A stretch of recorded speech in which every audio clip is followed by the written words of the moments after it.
Amitié éternelle, c'est le nom d'un livre qui tire son nom d'un slogan qui faisait référence à l'amitié entre l'Albanie et la Chine. Cette amitié, elle n'est pas du tout éternelle et il va y avoir une rupture diplomatique en 78. Le pays va se trouver complètement fermé sur lui-même. C'est un peu la Corée du Nord d'il y a 30 ans.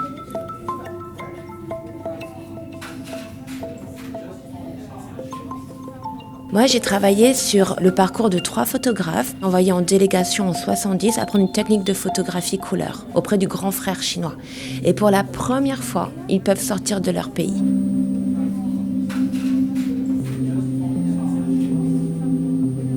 La question que je me suis posée, c'était de me dire, aujourd'hui, au lieu d'aller faire mes propres images sur ce pays et de donner ma vision d'occidentale du pays, même si c'est en Occident, l'Albanie, je voudrais savoir quelles sont les images qu'ils ont fait d'eux-mêmes pendant toute cette période, de 44 à 91. C'est un travail documentaire dans le sens où c'est une histoire vraie. C'est-à-dire que ces personnages ont réellement existé, je les ai interviewés, etc. C'est une histoire vraie.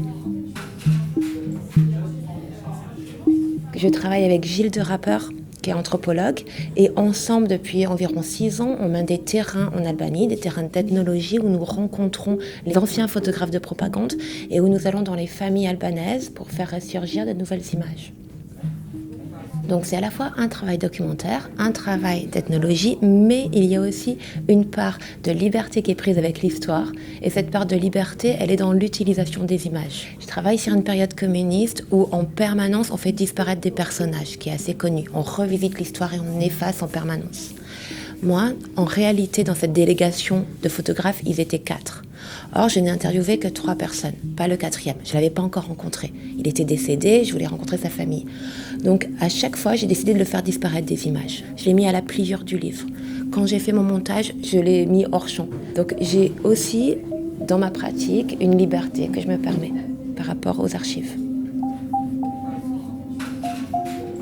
En parlant d'histoire individuelle, et en l'occurrence là, de ces 3 photographes, 2 hommes et une femme, je pense que quelqu'un qui n'y connaît rien en photo, qui connaît rien à l'histoire du communisme, qui ne connaît pas le lien entre la Chine et l'Albanie, peut quand même parfaitement suivre l'histoire. Et c'est un but que je me fixe.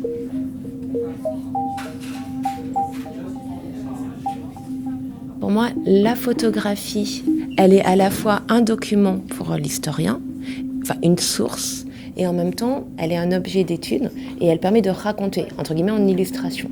Mais moi, j'utilise un autre biais qui est la bande dessinée, donc le roman graphique, pour utiliser la force de frappe, entre guillemets, de la BD. Le roman photo, c'est un genre hyper désuet. Or, je pense qu'on peut retravailler sur le lien texte-image et en faire quelque chose de plus intéressant que ne l'est le genre du roman à l'eau de rose.